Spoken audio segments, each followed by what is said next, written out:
Nous sommes toujours dans notre thème, la préparation des ados au mariage.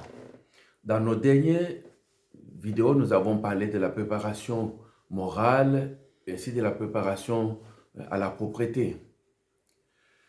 Le mariage, ce n'est pas seulement la sexualité. Et il n'y a pas de mariage sans sexualité. Lorsque cette dernière n'est pas valorisée, n'est pas épanouie, n'a pas sa place, le couple peut avoir des troubles, des conflits, voire certains partenaires qui commencent à tricher dehors, ce qui n'est pas bien. Nous sommes là pour éviter que cela arrive. Voilà le but de cette émission spéciale de préparation des ados au mariage. L'ignorance tue, dit-on. Ainsi dit, nous voyons la nécessité ou l'importance de préparer cette jeunesse à la sexualité avant qu'ils s'engagent. Nous savons que jadis, du temps de nos parents, de nos grands-parents, parler de la sexualité aux enfants, c'était vraiment un tabou. Et personne n'avait le courage d'en parler. Si c'était peut-être avec les grands-pères. Mais de nos jours, l'école en parle même aux plus petits. J'espère que vous avez suivi avec, comme moi, cet enfant une fillette de 7 ans en France. Et on les a appris tout, comment l'enfant est conçu. Mais cet enfant de 7 ans, 8 ans, à qui on a tout parlé, mais si les parents, nous, on ne parle pas, c'est-à-dire l'enfant a déjà des informations qu'elle a reçues au niveau de l'école, au niveau des réseaux sociaux, au niveau des amis, c'est-à-dire les informations de la rue. Et là, nous comprenons que c'est une nécessité pour le parent d'en parler. Pourquoi? Parce que ces enfants ou ces ados, ils ont des questions dans leur tête. Ici, je vais vous donner l'exemple d'une fille de mon quartier, lorsque j'ai grandissais, qui était mariée, mais les jours de nuit de noces, c'est-à-dire il y a eu la fête, il fallait maintenant la nuit de noces, la fille a fui, elle est retournée chez ses parents. Dans notre quartier, c'était un peu quelque chose, une nouvelle qui a touché le quartier. Parce que l'homme l'avait suivi pour reprendre sa femme. Et nous avons compris que la fille n'était pas préparée sur le plan sexuel. Voilà la raison pour laquelle elle avait fui. Mais j'ose croire que cela ne peut pas se reproduire de nos jours parce que, comme je viens de le dire si haut, ces enfants sont déjà formés au niveau de l'école ou des réseaux sociaux. Il y a un sondage en Belgique de 2010 qui montre que 29% des ados ont reçu des messages, ou bien des images dans leur messagerie ou dans leur email à caractère sexuel. C'est-à-dire des tests, des images dérangeantes. Vous comprenez de quoi je parle? Alors nous comprenons ici que ces ados qui ont reçu ces images dérangeantes ou ces tests à caractère sexuel, pour certains malgré eux, c'est un ami qui a envoyé. Et il a des questions par rapport aux tests qu'il a lus, par rapport aux images. Et là, cette réalité les pousse davantage à se poser des questions. Et que ces questions-là, ce n'est pas seulement l'école qui va tout répondre, ni la rue qui va tout répondre, mais voilà aussi la responsabilité des parents, mais aussi nous, étant que responsables, étant que coach, étant que serviteurs de Dieu, nous avons aussi cette mission d'en parler pour le bien-être de notre communauté.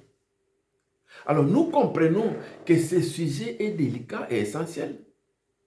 Et cette préparation a pour mission, premier point, d'éviter la sexualité précoce.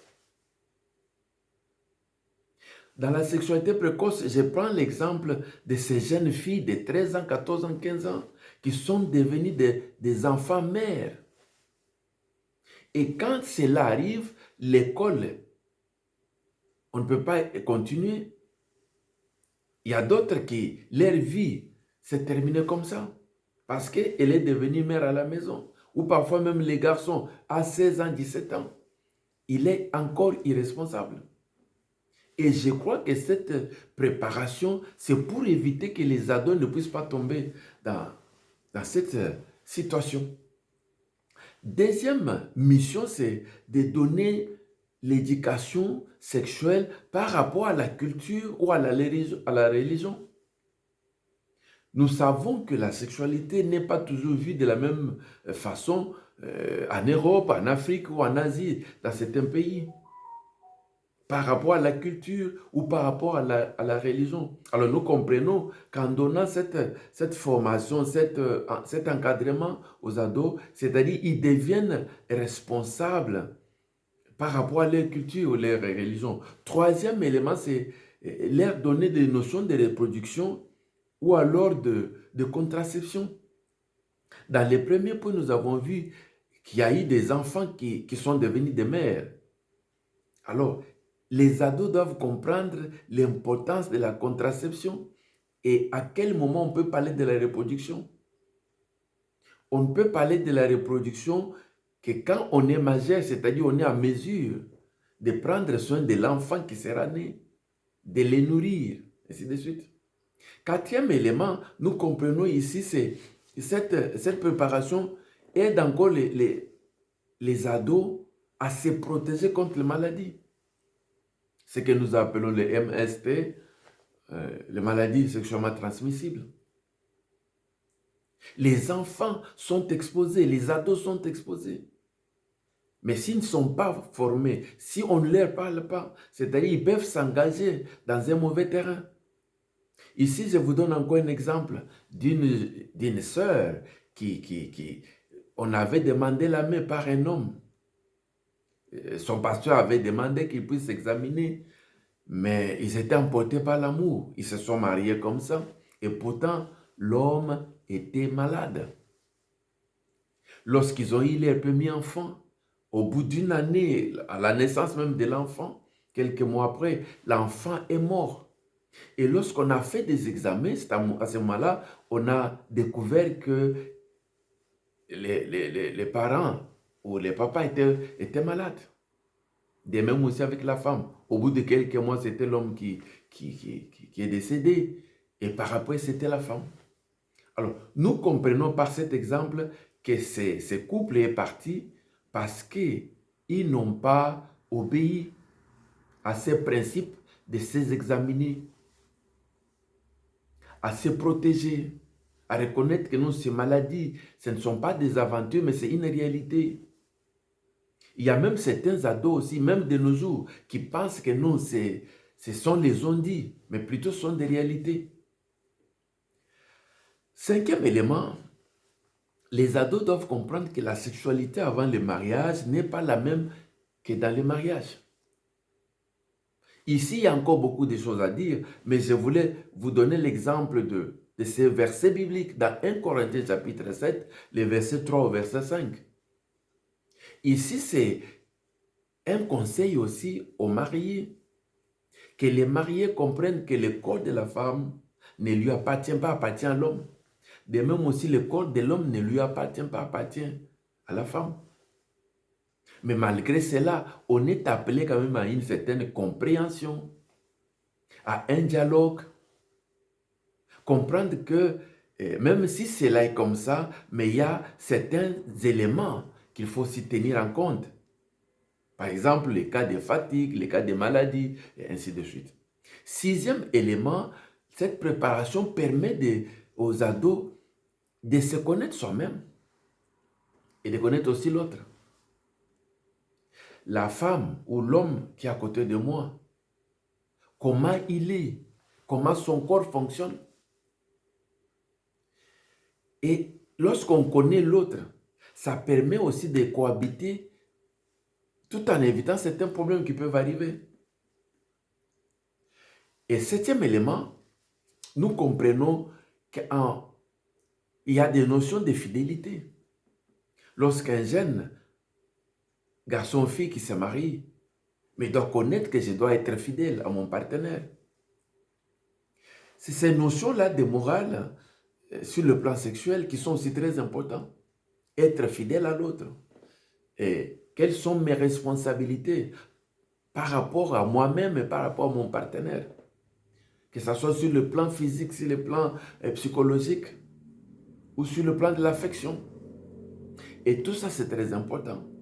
Alors, nous comprenons que ces quelques éléments, ces quelques 7 points, il y en a plusieurs, vont quand même aider les ados à comprendre qu'avant de s'engager, il y a quand même cette préparation qui est très importante. Avant de terminer, je vais donner un conseil aux adolescents. Je vous dis ceci, connaître plusieurs partenaires dans votre jeunesse, ceci est un danger pour votre mariage futur. Je répète encore, connaître plusieurs partenaires dans votre jeunesse est un danger pour votre mariage futur. Pourquoi cela est un danger? Ici, je vous donne encore un exemple d'une émission qui est passée. On demandait à une fille qui avait quel âge? Je crois qu'elle avait 19 ans, 19-20 ans. Mais la fille qui disait qu'elle a déjà connu plus ou moins 8 personnes, 8 garçons.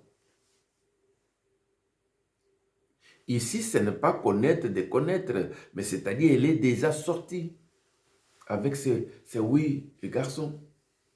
Mais mes amis, comprenez que cette fille, les jours qu'il y aura un homme qui viendra pour la marier, qu'est-ce qui va s'installer dans sa vie? C'est-à-dire, elle va comparer les 8 par rapport à l'homme qui vient de l'épouser.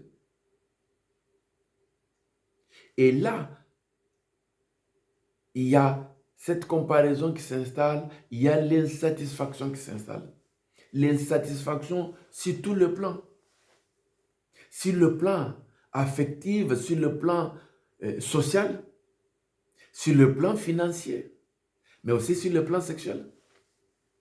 Parce que parmi les 8, chacun avait son caractère, chacun sortait d'une famille pauvre ou aisée, ou une famille riche.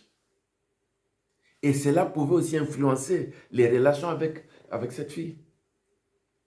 Comprenez que cette situation, cet exemple de plusieurs partenaires dans la jeunesse, plusieurs partenaires avant le mariage, c'est aussi une des causes des divorces de nos jours.